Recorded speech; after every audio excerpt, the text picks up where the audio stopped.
Yung CR din dito, mga sis, pasabog meron ng tiles. Wow! Ang ganda at ang linis ng tiles, 'di ba? Hindi siya yung medyo dark. Parang meron ding mesh. Para saan yung mesh? So, comment down below kung para saan yun. Carport natin, meron na pong nakapark na Ferrari. Ayan, ang Ferrari. Oh, parang ang daming ilaw naman dito. 1, 2, 3, 4, 5, 6, 7, 8, 9, 10, 11, 12. 12 dito lang sa master's bedroom. Eh ano pa yun sa baba, tas ay mga CR-CR. Diyos ko Lord. So good luck talaga sa Meralco nito, di ba? Hi mga seswang! Welcome back to my vlog! So and welcome to another episode ng ating house update. So ayan, yes mga ses, you heard it right. Magbibigay tayo ng update dito sa aming bahay na pinapagawa. So yung ano niya, painting works is more on ano na lang, final touch na lang. And basta ngayon mga seswang is magbibigay tayo ng update. And makikita nyo kung bakit 70 to 80% na itong gawa dito sa ating bahay. So anyway, andito tayo ngayon sa carport. Ayan, so medyo malawak ang ating carport mga seswang. So ayan, kapag hindi pa natapos yung pool natin, bibili na lang tayo ng inflatable tapos dito na tayo magsaswimming.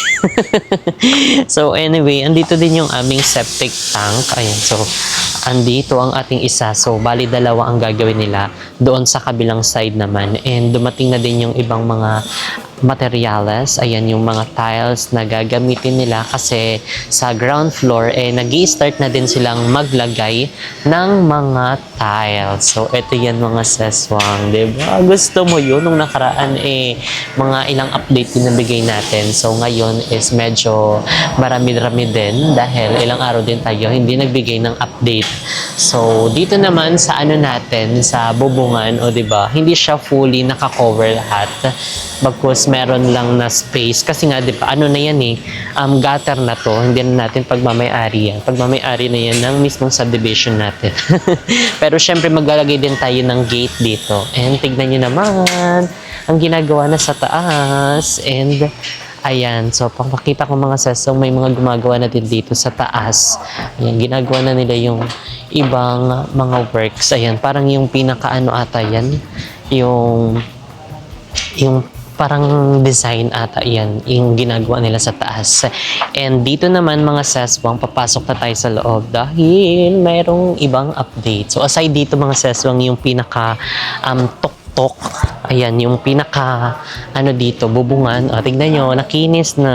Wow, lagyan na lang yan siya ng ilaw, okay na. O, diba, may mga design at patsaka tignan nyo may mga color na ng puti. So tara, pasok tayo dito sa loob dahil nag-i-start na din silang maggawa dito sa flooring ng ating ground floor. So ayan o, nag-i-start na rin. And yung isang CR natin dito sa baba, inuumpisahan na din lagyan ng tiles. So ayan, ipapakita namin sa inyo ng very light lang kasi baka tayo ay makastorbo. So ayan mga seswang, diba, inuumpisahan na lagyan ng tiles and malapit na. Ilan na lang tiles diyan na kulang bago pwedeng liguan. Charis. Pati yung mismong dingding ng CR natin tapos nang lagyan ng tiles. So ayun, so excited mga seswang na matapos na ang tile works nila dito sa buong bahay kasi yung second floor natin almost done na. And yung ground floor natin inuumpisahan na nila. May mga parts ng tapos na, kagaya ng matatapos na pala yung CR natin. 'Di ba? Ilang tiles na lang yung kulang.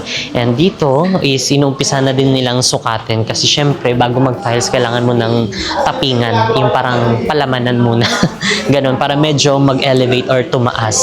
And ayun, tignan nyo, may mga kulay na tayong puti dito pero hindi pa to final mga sesong kasi meron pa to siyang finishing touch pa ng color pero hindi pa yan siya kasi parang skin coat pa lang yan. So dito naman sa isang room, ayan, dito is may tiles na and ito na lang yung kulang actually, yung maliit na na espasyo kasi hindi pa nila nalalagyan. And ito pala mga seswang, tanaw na tanaw yung ating pool na ginagawa. Tignan nyo, inumpisa na talaga nilang tapusin. Parang ilang araw na lang talaga. Kasi, ayan, diba, meron ng may mga semento na. And nung nakaraan, puro baka lang yan at saka mga wire mesh. Ngayon, inalagyan na din nila ng mga semento. Wow, pasabog. Tutulong na, tabang na tayo na para matapos na ang bahay. And ayan, April. Ano ngayon? April 28. Malapit ilang araw na lang kasi na-commit sa amin ng contractor namin is June daw. So, last week ng June, yung turnover ng aming bahay. So, excited mga seswang kasi ilang araw na lang May na. Pagkatapos ng May, June na. Ayun na yung month ng ating bahay na matatapos. So, excited mga seswang. So, kaya keep on na praying and grinding kasi syempre after niya mag-turnover, hindi pa tayo mga ses tapos dahil meron pa tayong interior and syempre yung mga gamit pa. So, malalang gastos din yon. So, kaya hanggat hindi pa natatapos, kailangan muna natin mag-grind para tayo ay makaipon ng pambili ng gamit. So, ayan, tara na mga seswang dahil yung ating hagdan, oh wow! Ayan, yung CR natin dito is meron na ding tiles. Tapos na rin siyang lagyan ng tiles. So, more on flooring na lang yung ginagawa para matapos na. Ayan, o diba? Ilang pirasong tiles na lang yan, tapos na. Wow, ang ganda. So, lalo pa't gaganda yun kapag nailawan. Ito yung tiles mga seswang. Ganyan yung ginagawa nila. Lalagyan muna nila ng palaman. Then after, is itatapal nila doon mismo sa flooring. So, ayan, nandito yung ibang mga materyales. So, hindi na sila kukulangin. So, dire-diretso na yung gawa nila dito kasi marami na ding mga nakatambak na mga materyales na nakikita natin. So, siguro, umakit na tayo sa second floor at magbigay ng update. Parang live update mga sis kasi hindi pa namin nakikita yung second floor. So, dadaan na tayo sa ating hagdanan. Careful lang kasi wala pa siyang planks at makitang kigol natin. Charis. So, ayan mga sis, nandito na tayo sa family area. So, ayan, ito yung ating family area with access ng ating mini balcony. And ganyan mga sis, sa labas nag-i-start na rin silang maglagay ng ib. So, ayan, yung itsura mga sis. Pasabog, diba? Ang kembot na lang ng seswang is matatapos na sila dyan sa labas. O diba, may gumagawa sa taas, meron din gumagawa sa baba. So, medyo malawak lang yung itong area natin ng mga ses na family area kasi maglalagay din tayo ng mga paano dito, sapa-sapa, yung mga upuan-upuan. Pero hindi na yung sobrang dami kasi kapag sobrang dami ka maglagay dito, wala na tayong madadaanan dyan. So, liliit na yung space. So, para naman kahit papano, meron lang siyang use, diba? So, sarap ng hangin. Pasabog. Hindi ka na talaga mag-aircon. Huwag na kasi malakas ang hangin. And dito pala mga seswang, yung mga CR, which is napakita na natin. So, ipapakita natin ulit. Wow! Meron na ganyan. Charis. Ayan. Dito, magkaiba yung mga tiles. So, ano yan siya? Combination. Medyo mataas na rin yung ating dito. Talagyan pa nila to, di ba, ng bintana. O, diba? May bintana pa yan dyan para hindi umanggi ang ulan. Itong ginamit pala nilang tiles dito sa CR ng second floor, black at saka white. So, may mga nagko-comment kasi bakit daw black, yun yung pinalagay namin. So, baka daw makita yung mas visible daw yung dumi. So, ayaw kasi din namin ng puti, mas lalong visible siya. So, basta paglinis na lang yan mga seswang, okay na yun siya. And ito din, nagsabi din sa comment na medyo mababa daw yung yung bintana. Okay lang yan kasi nasa second floor naman tayo and yung ilalagay na glass kasi dito is merong privacy. So, alam nyo na yan. Kung sa cellphone may privacy, meron din dito sa bahay. Halos lahat ng mga CR nandito sa bagong bahay ay malapit ng matapos. Then, start nun is yung flooring na doon sa ground floor. Malapit na. So, talagang ilalaban nila at tatapusin nila bago mag-June. So, syempre, more on mga ilaw, o may mga tiles na, all of this, puro tiles na. Diba? Ito yung isa sa cute na CR. Pangalawa sa CR doon sa namin, master's bedroom na bet ko. Actually, ganito din yung ginamit na tiles sa baba. 'Di ba? Parang gantong style din. Yung ganito niya, medyo maliliit yung bricks. Tapos hindi maglagay-lagay ng shampoo, maglagay-lagay ng mga sabon, pasabog. Maglalagay din ng ilaw.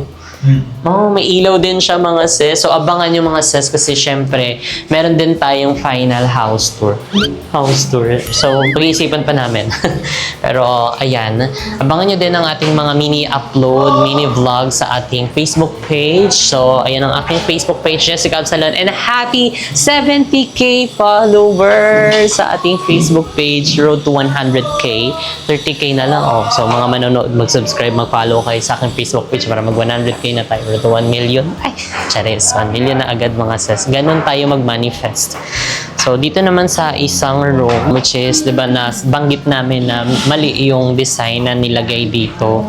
Ang reason daw is for, privacy. Nga naman. Pero kasi, mas nagandahan kami doon sa unang, bigay na design dito. Which is yung medyo malalaki yung box niya. Pero okay na yan. Assist na natin yan. Okay, tanggapin na natin yan. Kasi ayaw na natin na doble-dobleng trabaho. Lalo lang yan makaka-delay. And hindi na din tayo ma-stress. Diba? Imbis na ma-stress pa tayo sa mga hindi nasunod na design. So, pati yung pool natin, okay na yan. Kahit yung mismong size, medyo forward pa dito. Pero hindi nga daw magiging possible gawa ng may matatamaang poste. So, kaya yan, medyo niliitan na lang nila. Pero okay na yan. 'Di ba? Kasi matatamaan daw yung buhos doon sa poste. So, ayun tara naman sa master's bedroom. So, dito na tayo magbibigay ng update. So, pagdadaan pala kayo dito, matatanaw mo yung baba. May mga kumakain dyan. Dyan kakain. Tapos makikita natin dito. Anong ulam niyo sa baba? Sana all. Ganon. Silip-silip tayo dyan mga sis. And andito yung pinaka landingan ng hagdan. And then, ilang kembot lang, nandito na tayo sa master's bedroom. Ayan. Diba? Ilang ilaw na lang ang ikakabit dito. Malapit nang matapos. O, diba? So, comment down below mga sis. Kasi may nabanggit or meron kasi kaming nabasang comment na masama din daw yung headboard, yung dingding ng CR. Or hindi naman. Kasi nga, diba, dito yung una. Kaso nga lang, ayaw namin na tapat mismo ng pintuan yung higaan. So, kaya dito na namin pinapush yung mismong higaan namin. Pero may nag-comment na bawal daw higaan or basta something na nasa ulo yung wall ng CR. So, di tayo sure. So, comment down below kung masama ba or hindi naman. So, anyway, ayan. Ito naman yung lagay ng ating malaking CR dito sa master's bedroom. Kung mapapansin nyo yung malaking CR, merong mga tile. So, yan yung pinaka-design namin. And kung mapapansin nyo, hanggang dito lang yan. Kasi accent lang to mga sis. Tapos, itong hanggang doon magiging walking closet. So, kaya assist lang yan siya. Pero nag-start na din sila maglagay ng waterproofing sa lahat ng walls para hindi magkanda liklik, di ba, maiwasan yung mga tumatagos na tubig from outside. And ayan, dito din halos tapos na nilang lagyan ng tiles. Wow! Nakaka-excite naman dito. Mag-live selling tayo dito mga sis. So, mag-start tayo ng live selling pag natapos na yung bahay. Good luck! Good luck! So, ipag-pray nyo mga sis. And yung CR, ayun. Nag-aantay na lang sila sa bowl. Ay, meron pa ditong kulang.